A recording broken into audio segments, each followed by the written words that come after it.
Então, chegando em São Paulo, eu entrei para a companhia em 1974, participando das coreografias do Antônio, que era o nosso tempo, uma coreografia da Marilena Saldi, inclusive, que ainda também era muito ativa nessa época na dança, na Secretaria de Cultura, e o Vivaldi, do Vitor, as danças sacras e profanas, depois Apocalipse, Corações Futuristas, e aí fui indo, as coisas do Oscar Arraes,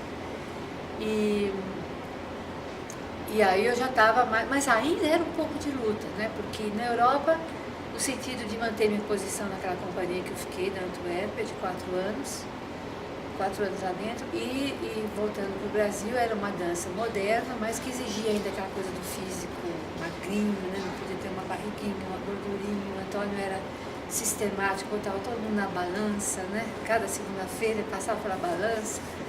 A gente odiava, mas fazia, porque todo mundo naquela dependência de dançar, uma só companhia existente no país, ou em São Paulo.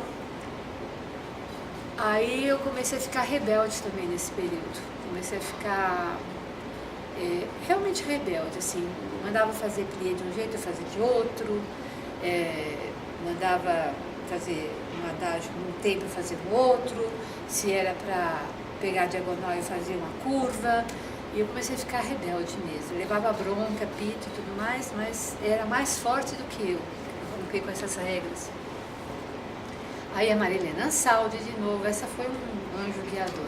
Na época ela estava na Secretaria de Cultura e organizava o Teatro Galpão de Dança, que foi esse um grande celeiro da dança em São Paulo. E eu nem sabia que ele existia, e ela falou, olha, Sônia, você está aqui, eu estou achando que você está precisando experimentar esses estertores aí que você está tendo fora daqui, porque na companhia não cabe. Eu vou abrir um lugar para você trabalhar isso que você quiser lá no Teatro Galpão. Então ela, na época era Célia Gouveia, também que dava aula lá, acho que o próprio Antônio também dava. E eu, de repente, ganhei um horário lá. E o que eu faço? Né? Aí, naquela época em São Paulo, era uma época maravilhosa, nos anos 70, de 70 até 80. Havia um movimento muito grande de dança acontecendo, balé estágio, a balé de cidade de São Paulo, que começou a virar um mito, e as pessoas todas tinham enchia, era uma linha de direção que o Antônio traçava, né? E o grupo Andança, tinha o Denilton Gomes, e tinha um monte de gente fazendo dança, o teatro estava misturando com a dança, Francisco Medeiros, né, Cisne, tinha um monte de coisa acontecendo.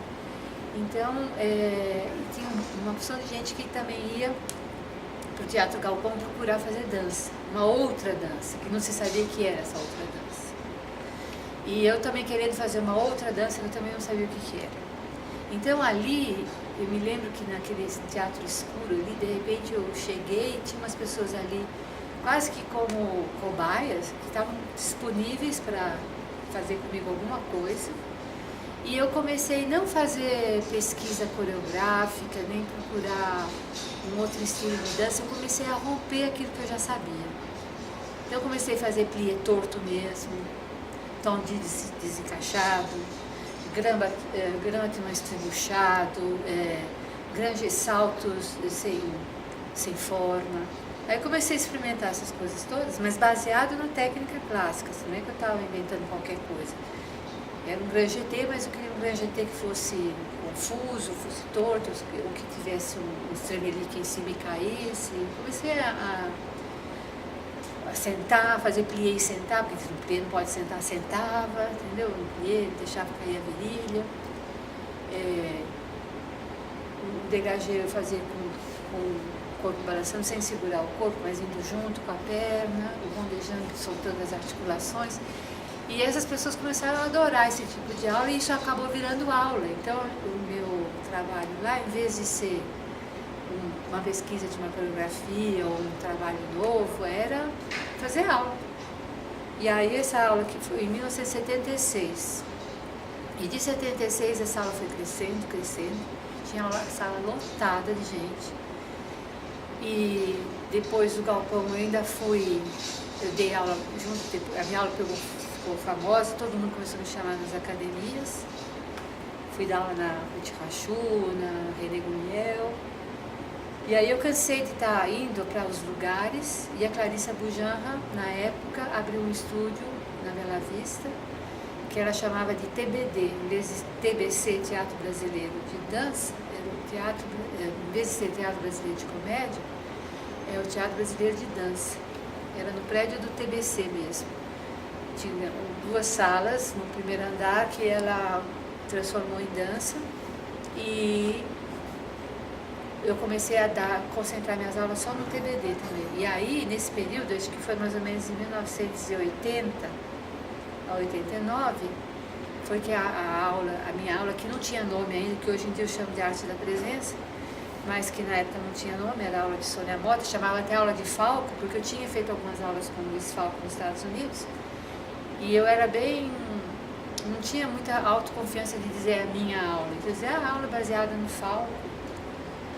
E daqui no Brasil, na época, e ainda é de vez em quando, tudo que vem de fora é mais importante, então eu achei que eu tinha um caminho mais fácil se eu falasse que a aula era de fora, em vez de assumir a minha própria identidade, né? Isso tudo eu fui adquirindo depois. Então, essas aulas pegaram esse boom, né, que acabou chegando em Portugal, aí me chamaram em Portugal para dar aula, depois em Viena, depois em Madrid, tá? Então foi de 80 a 89 que eu fiquei com a Clarice no TBD, e os convites começaram a acontecer em 85. Nesse período todo que eu estava criando essa minha aula, que hoje em dia chama Arte da Presença, mas que eu só consegui dar o nome dela na Alemanha, antes de eu ir para a Alemanha, esse período eu dava então essas aulas que eram muito concorridas, eram lotadas mesmo, tinha gente que vinha assistir a aula, ficava na janela assistindo. E vinha gente de teatro, de dança, super, foi um redemoinho mesmo de dança nessa época. E eu fazia também coreografias, algumas coreografias, porque eu nunca me achei coreógrafa, fiz alguns acertos coreográficos para o grupo Andança, para mim mesma e para alguns grupinhos pequenos, assim, alguns solistas. E continuava trabalhando na companhia também, porque foi na época do Klaus, né? E o Klaus criou a companhia experimental, Balé 2 experimental, e eu fiquei no meio, porque eu pertencia tanto à companhia quanto à cena experimental de dança. Então eu circulava muito bem lá dentro na época do Klaus, porque eu era amiga da Mara Bob, Ismael Ifto, todo aquele pessoal que ia fazer aula lá dentro, e também era colega daqueles meus colegas que tinham tudo direitinho, clássico, perfeito. Então eu transitava muito bem entre eles, só que eu continuava ainda tinha um certo vício ainda de obsessão pelo trabalho, mais do que a alegria de estar no palco. Eu gosto da cozinha do trabalho, de fazer o trabalho, de fazer aula, de ensaiar, eu gosto muito mais da coxia do que do palco. Então eu ficava muito... O pessoal ia na pausa tomar cafezinho na cantina, e eu ficava lá na sala, treinando, buscando.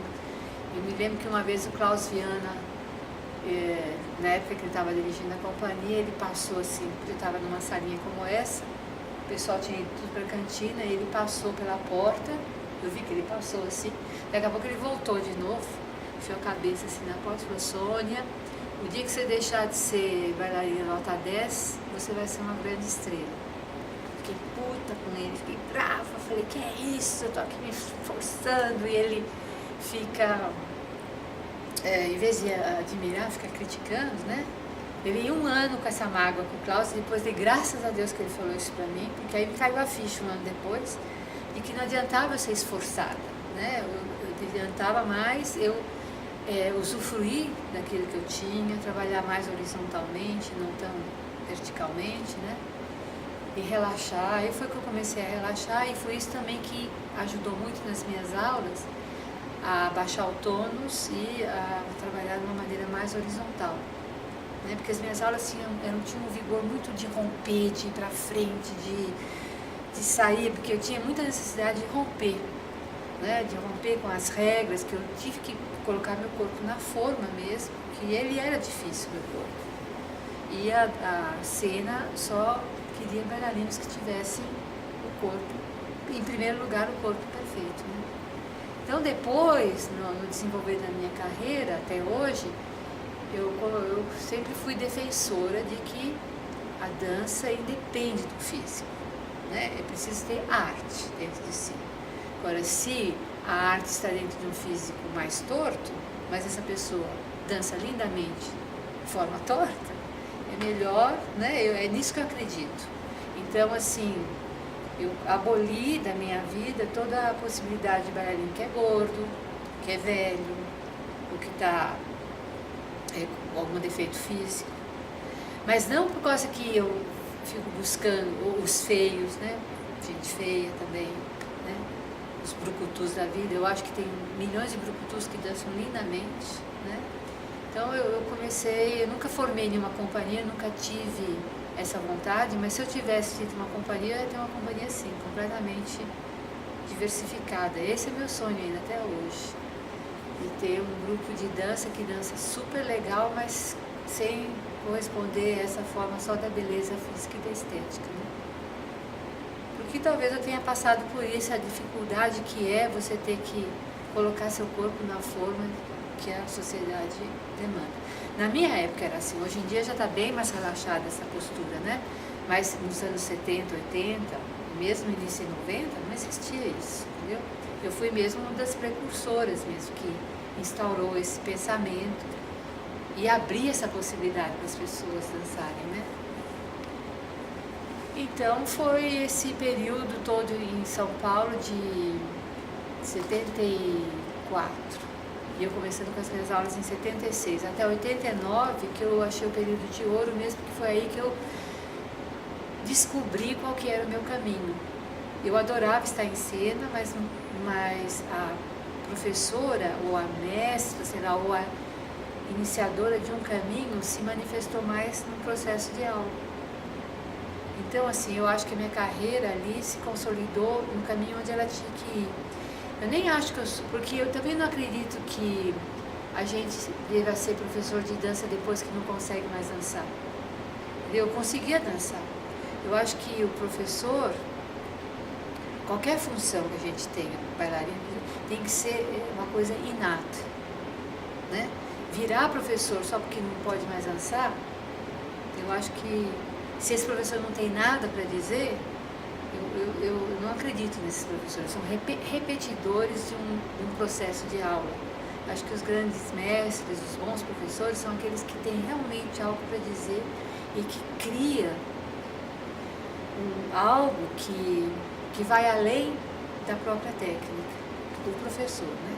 Claro que a técnica ela é formada, tem milhões de gente dando aula de Graham, né? Ou tem milhões de gente dando aula de Limon. Mas só aquele que assimilou isso porque aquilo é uma essência de vida para ele, que eu acho que pode transmitir adiante. Porque só conhecer não adianta, do meu ponto de vista, né? E acho que um dos fatores que fez com que minha aula pegasse tanto assim foi porque não é que eu queria ser professora, é que isso falava mais alto do que eu mesma.